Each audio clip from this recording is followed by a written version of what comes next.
Happy 2026. I am so delighted to have you here tonight for Scale Smart Live. I am your host, Taja M. Graham, CEO and founder of OpsIQ. And guess what? We are officially less than 2 weeks away from the launch of OpsIQ. I couldn't be more excited. Been working behind the scenes, looking at the product, making sure it is sound and ready for those founders that are really ready to scale up and grow the way that they want. So more to come from there. If you haven't already, make sure to go check out opsiq.biz.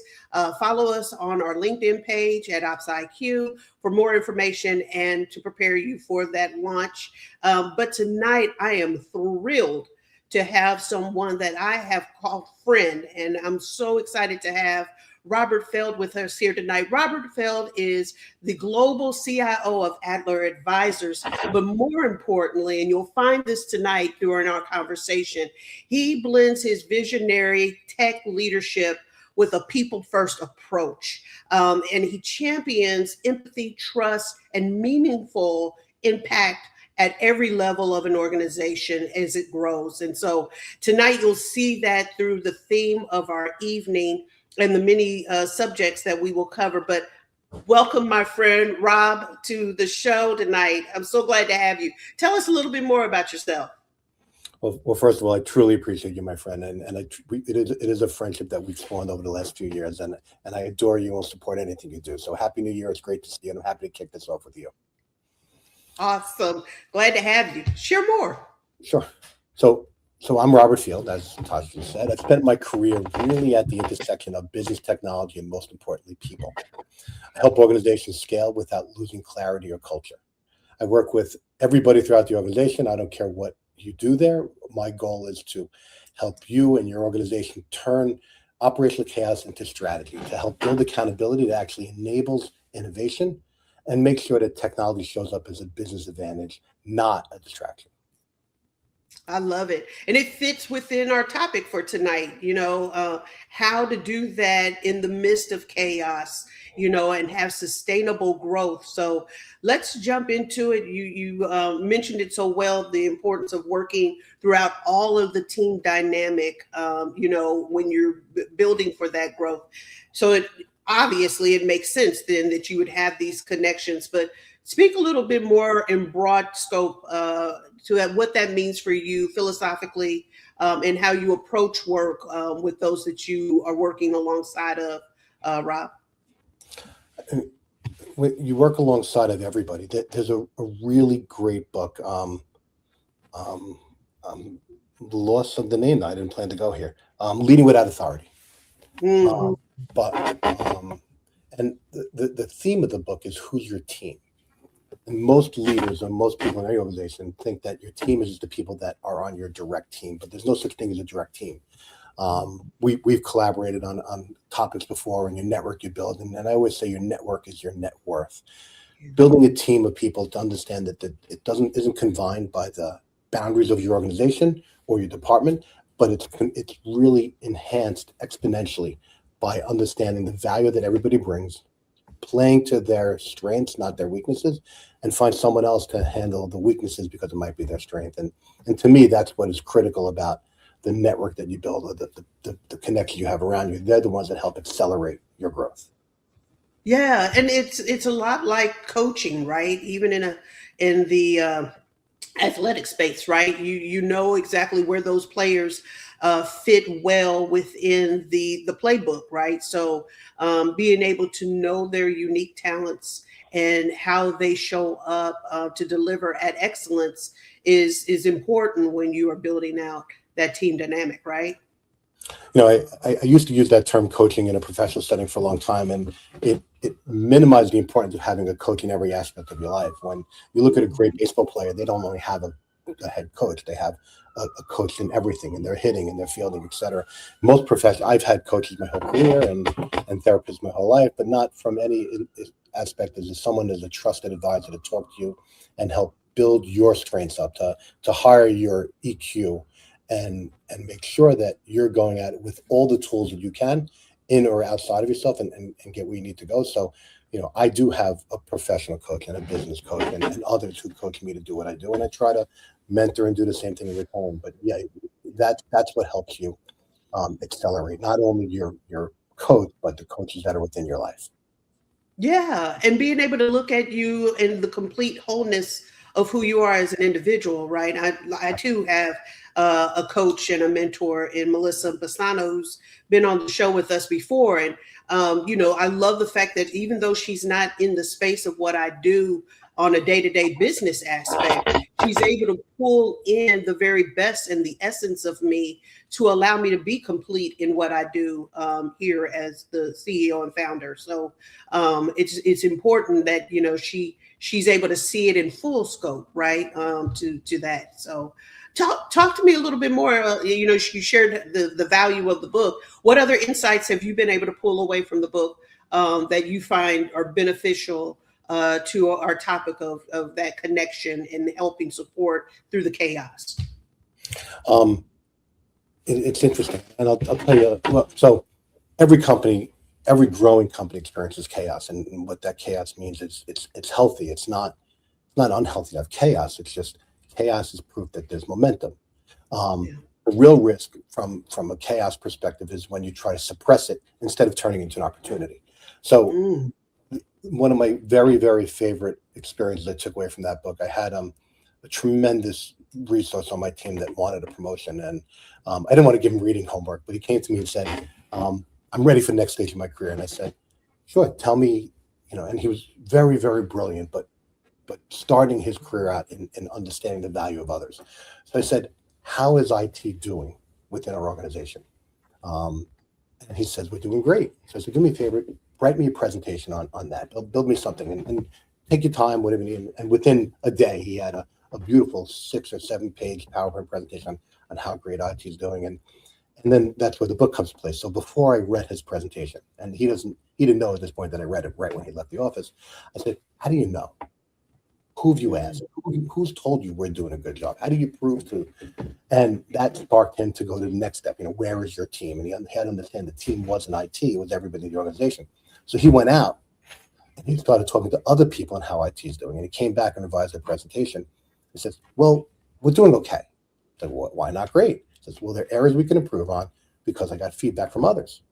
And he listed all these areas of improvement. And I asked him, well, how do we fix it?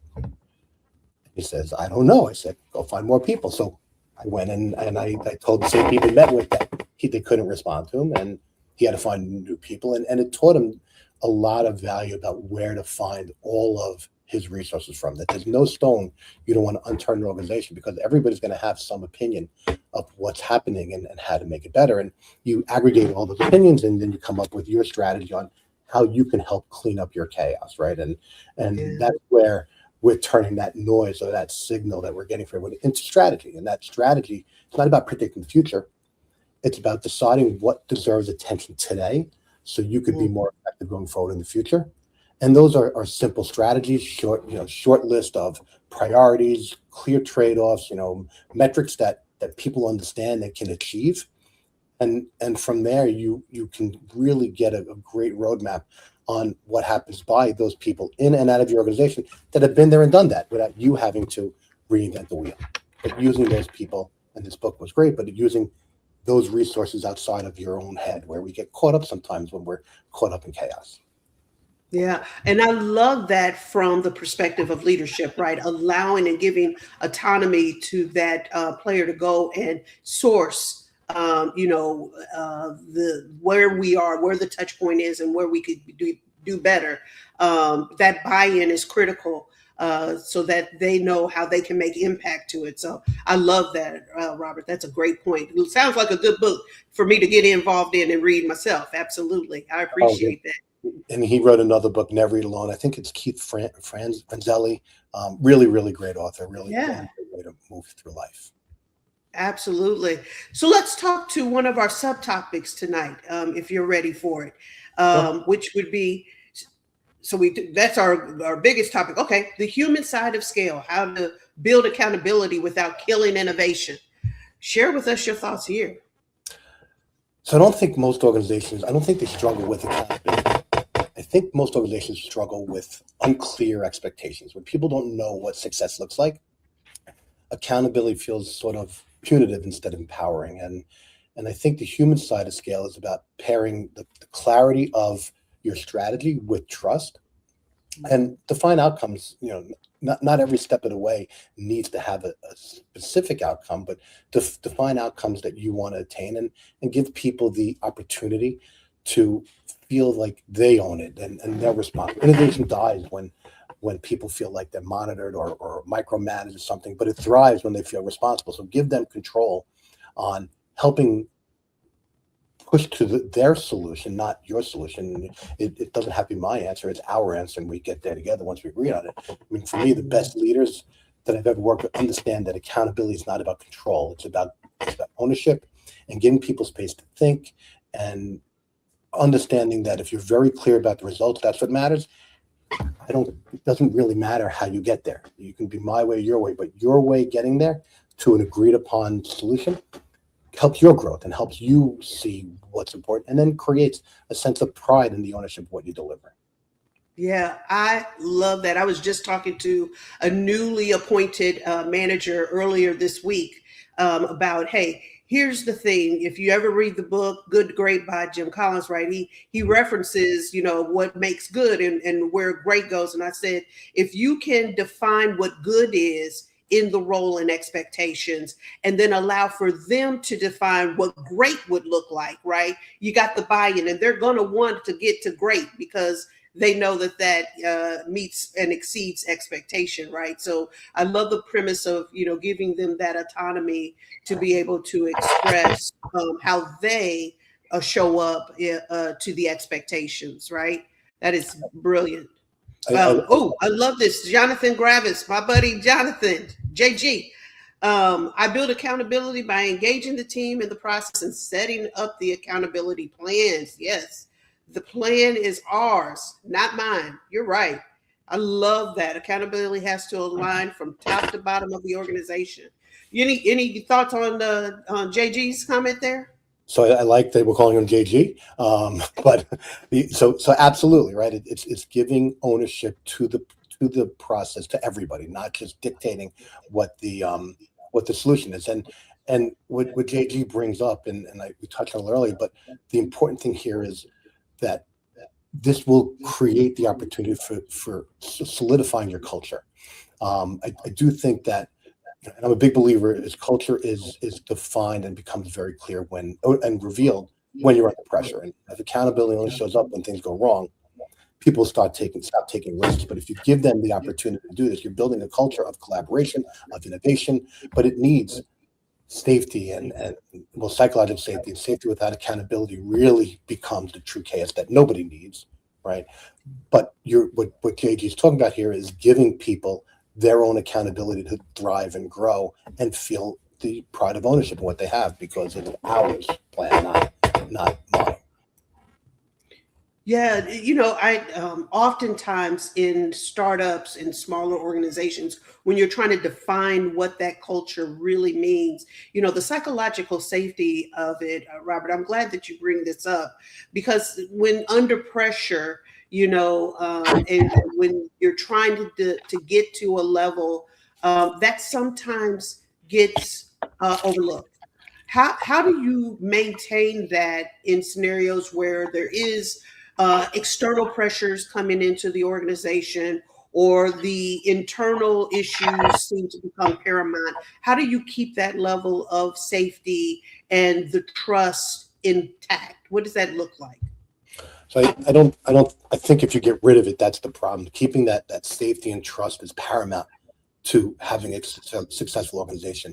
When those external sources come in, and you make sure the teams know they won't be punished for thoughtful experimentation, that they'll be held accountable for avoiding their responsibility when that external sources come in, then they'll become much more creative, and the execution will become much more seamless to the process. I think that the culture of an organization is really important in ignoring external pressures that distract you from what your goal is.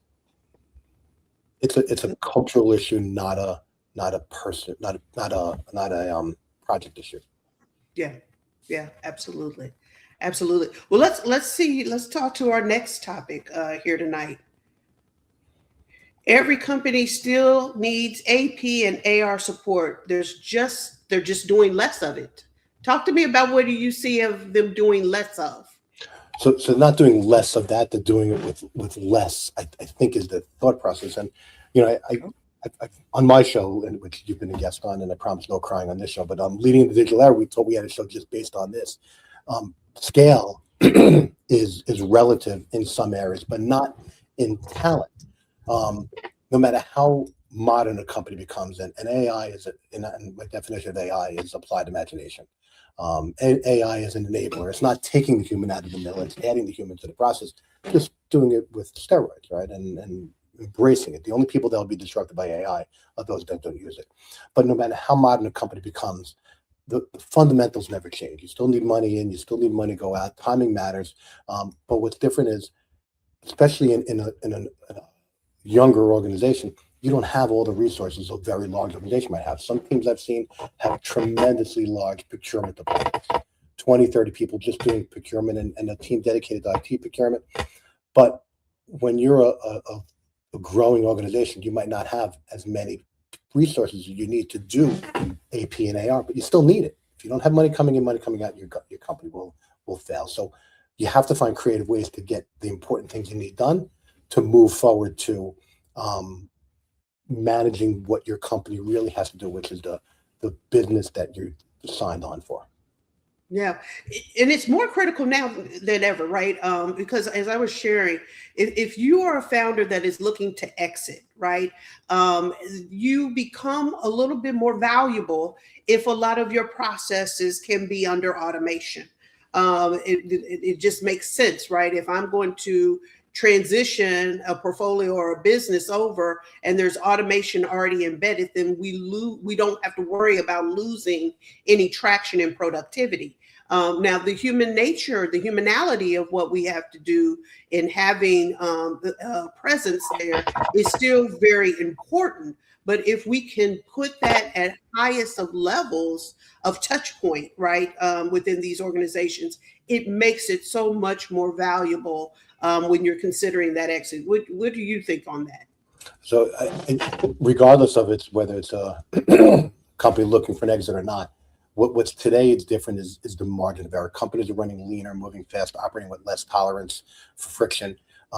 These things don't disappear regardless of your organization. If you're looking for an exit, it's important to understand that all these things need to happen, but with the right people in the right place. Right. But they all become pressure points to ensure success of that organization, whether it's an exit or go public, or you're responding to board members. Pushing the envelope in the areas that are important to the organization is relative in the role you play, but important to ensure that the company's successful and people don't lose sight of that. The noise and the chaos have to become something that is an enabler for you to deliver a better product, which makes you more lucrative to someone who potentially will be helping you exit or buying your organization. Yeah, that's a very good point. And those that are early founders, are startup founders, the more you can push yourself, like Rob was saying, to looking at these ways of efficiencies, the better off you will be in being able to continue to grow what is the business that you're in. So early adaptation is definitely, I think, key when you can do so, be it with investment or time or creativity. I think it's important to do that early on as quickly as you can, right? Yeah, you have less time. You're more under the microscope, especially in an early stage organization, and you have less time to adapt to the changes that happen because your money's spread thin, your people are spread thin. You have not, cash flow isn't always the most, is one of the things that might be holding you back from doing the things you need to do, and that's why a lot of these startups or early stage companies try to outsource what they need to do so they can focus on what their business values are. I mean, I once joked that we were installing a new ERP, and I said, when one of our clients are going to pay us more money to do accounts payable, then we can customize this and do it unique. Don't be unique on the things that everybody does every day. Leverage your network, talk to people who know what you've done, bring them in to say, hey, this is how we do it. And it works well for this type of company, which is the same type of company you are. You don't need to be a unicorn in the areas that just are traditional business processes. Be a unicorn on something that makes you very unique, and your product might be unique. Your what you offer might be unique, but operational efficiency has been tried and true. I could still count with my computer, and I can still use an abacus to do the same thing. One's a lot faster than the other, but I don't need to change the way I count, right? So, don't reinvent the wheel and spend a lot of time trying to figure out something that somebody already has, but spend a lot of time as an organization doing what you can with the areas that are really going to make your business a differentiator. Yeah, I love the fact of you referencing, look for ways to maybe even have synergies and collaborations with others that are able to deliver in the areas that you don't need to have that focus. I think that is very critical, especially as you continue to look for scale, or if you continue to want to demonstrate that ability for that growth overall, right? Yeah. How would you encourage the founders that are wanting to execute in this manner, the way you're expressing it, Rob? What would you say should be some first steps or some evaluations that they consider as they're looking at this? Same thing I say to everybody, right? Again, I said in the beginning, I'll repeat it now. Your network is your net worth. And as a founder, I've seen too many leaders, and especially early stage companies, startups, people get stuck in their head thinking it's their way. And I'm very, as you know, Taj, I'm very blessed. And we can talk about the lineage of how you and I met through my network and how those things happen. But I'm very, very blessed to have the network that I do. In fact, I get the chills when I talk about it because I'm so honored by some of the great minds and brilliant people I talk to every single day that have done things that I could only have dreamed of. And now I learn it from them. And my learning curve is, it's exponential growth scale because of that. I would always say, get involved. The network groups that I belong to, I have a WhatsApp group, I have a chat, we have Slack channels, we have all different ways for us to stay connected, and people put questions in there all the time, and we answer for each other. I know what I know, and what I don't know, I am 110% confident, more confident than anything else I know, that my network has those answers. And get out there and collaborate, network, and don't spend too much time trying to figure it out in your head before you start asking someone else to help you, because eventually you're going to get to them anyway, and having a differentiated opinion is really important. But please get out there, talk to others, collaborate, get an advisor, bring on consultants or something that will help you get to your answer quickly. And it's still your answer. It's up to you to ingest the information you get and do what you need to do. But my first advice to everybody is you can't do it alone. And if you forget that, if you think you can, you have a belly button for a reason. And that's why I learned that a long time ago. I can't do anything alone, not even feed myself when I was younger. But I will always leverage my network to get from where I am to where I need to be. Yeah, I think you referenced the book a little earlier on, Never Eat Alone. That is the concept that I have taken and adhered to. If I'm eating 3 meals a day, I need to meet 3 new people or make 3 connections a day to continue to build that network. It is so critical. I'm grateful that you brought that up. Yeah, if you want, let's share our connect point. I would love for you to be able to share that story. I'm going to try not to cry. So you were in India, in Indianapolis at the time, right? And Stephanie Crevens introduced us to our new friend, who is one of your mentors, and we did my show where I invited you to bring people that have impacted your career tremendously, and you talk about those that lend a hand to help people up, and it was such a heartwarming moment. But we talked about the love for each other and your mentors that you have, and when he mentioned you and the impact you had on him, thinking that you were there thanking him, you cried live on the air, another StreamYard like this. And but what that said to me, the authenticity of that moment and the clarity that it brought to the two of us. And I loved you before that, I loved you even more after, but the clarity that we had is when we're asking for help, people feel so much joy from helping you. Sometimes more so when I try to help somebody, I get so much joy out of that.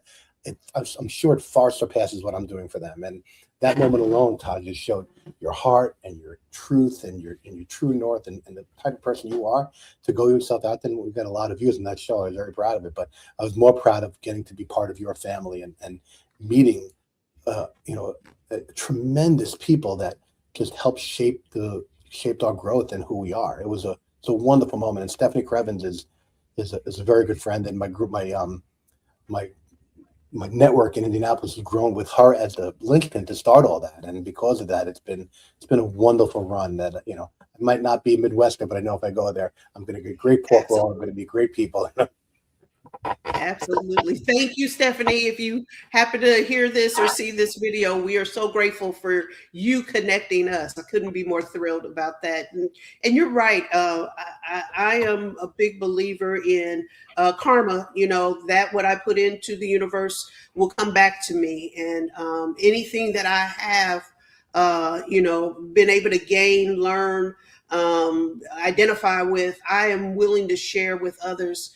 It is part of my passion, especially for founders and those that are in this space with me of how do we build commerce, how do we build this economy together, to be able to pull and lean on each other. I mean, Robert, I'm leaning on you in some ways as we look to launch out with OpsIQ and JG, who was on here. He has been an integral part of that as well. So I really believe in, I'm not able to do all things, and being able to pull in those that I know can, and you guys' willingness to come alongside and support means the world to me. So I will continue to pour in to those that want to connect and have connected or want to reconnect, because it brings a lot of value to me. And it also challenges me to continue, like you said, to continue to think big and stay a learner and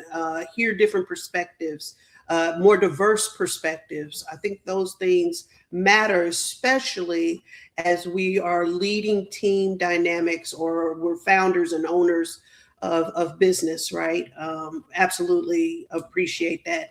I think we missed the topic. I think I ran so fast to get to discussions. So just see if you could pull back up what was the very first topic for us tonight. Hopefully we actually, I think we did cover. So we touched on this. We did cover that. Okay.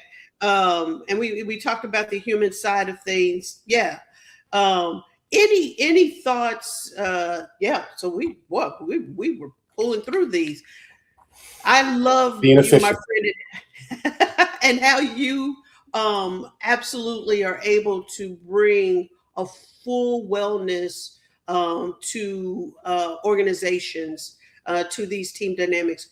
Share with us additional perspectives that you're seeing in the marketplace relative to what we talked about tonight. What are some other takeaways that our viewers tonight might be able to glean from with you? Because I know you have a wealth of things that you would share in this space.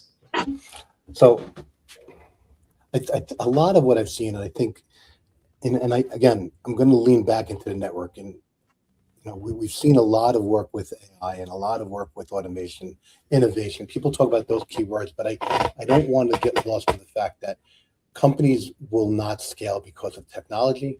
They're not going to scale because of their product.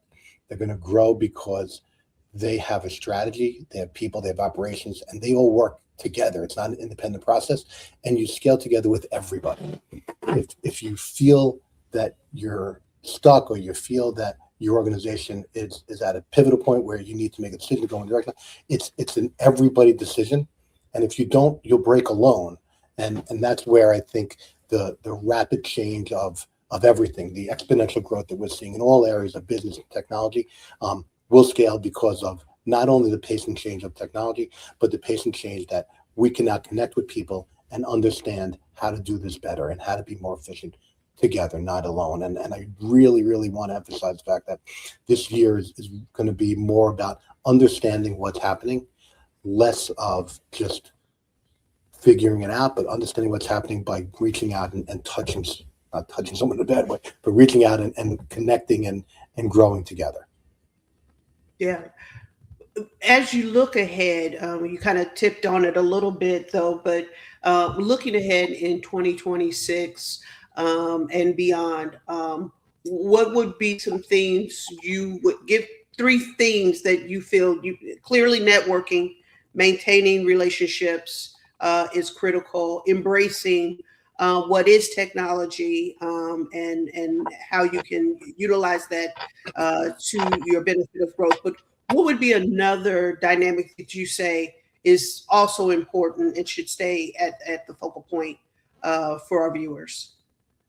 So, aside from just the human systems, not digital systems, I think two other things that I really want to focus on, in no particular order, operational flexibility. I think being flexible enough to pivot where you need to and shift faster than whatever planning cycles you have. Organizations will survive and lead, but those will be the ones that can pivot without panicking. Again, I'm okay with chaos.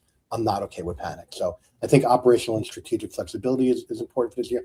And another thing I would say is have relentless clarity on your value, and measurable value creation is important. What this means is, you want to translate initiatives into outcomes. You want to talk about revenue impact, cost avoidance, risk reduction, capacity, all the things that you need to do for having clarity on what your value is.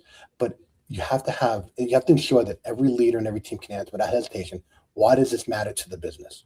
And organizations will be the ones that replace complexity with clarity and noise with some sort of signal, and the value must be visible and repeatable and defensible. Know why you're doing it and when you're doing it. Yeah, 100% agree. I talk to founders all the time that it's shocking to me that they make this claim of, well, my people know what our value is. And they fail to realize if you've got new faces in the organization, even if it's the same faces in the organization, because of what sometimes is the external noise that comes into the organization, the value gets lost, right? So you have to be able to pull in that team dynamic to refocus them on what the value is. Maybe reciting it, having it posted somewhere. These things, how it is internalized, how it is depicted within the organization is critical, right? You can't just state it and it not actually be embraced. It's not demonstrated in how you deliver and how you present in the marketplace. It has to be at the core and relative to how you are presenting yourself, right? Absolutely, and that's the only way to move forward. It's a very good point. Absolutely. So, as we come to an end tonight, I am grateful again that to have you here, Rob. This is, you could have taken us down a journey of all things relative to IT and, different technologies that make sense. But I'm grateful that, especially from the seat that you sit in, that you see the human nature, the individualism of what we have to do in our businesses, both in the team dynamic, in the leadership of those team dynamics, in the collaboration and the networking that we do in these spaces, because that really is the critical point of a business dynamic. Technologies can come and go, right? I'm sure you can attest to that, right? Some new technology will come on board. There will be adaptability to that technology to help advance the business. But at the core of it, like you've expressed already tonight, it is about the human nature of how we enact or engage that makes it all worth the matter. Listen, it's my pleasure to see that it's something deliver that I can, but it is the people, and I'd be remiss if I didn't thank you as the person in my life that always makes everyone in the room feel great and always makes everyone feel heard. And I truly appreciate this opportunity to hang out with you and chat. And I don't get to see you enough, but I will make my way down there, and you, Ryan, and I will get out for dinner, and we'll really connect on some other topics as well. Absolutely. And certainly for those that are watching, feel free, please reach out to Rob. Like he said, he's always extending his network. I know that he would be willing to embrace you and share perspective with you. Feel free also. I mean, I'm open to connecting as well. It is truly an honor to have you on the show here tonight, my friend. I am looking forward when the weather gets nicer to coming and visiting you up north because he knows I'm south and my body just can't take that weather much anymore since leaving Indianapolis. But I'm grateful to having you here tonight. I wish you well as we jump into 2026. I know I'm going to be able to see you more frequently as we move forward. So, but for those, please, we appreciate you joining us this evening. Please follow OpsIQ on LinkedIn. Make sure to visit the website at opsiq.biz. And like I said, we are right on the heels of the launch and the excitement around it. And I would love to have you to be a part of it. Have a wonderful evening. And we thank you for being here tonight.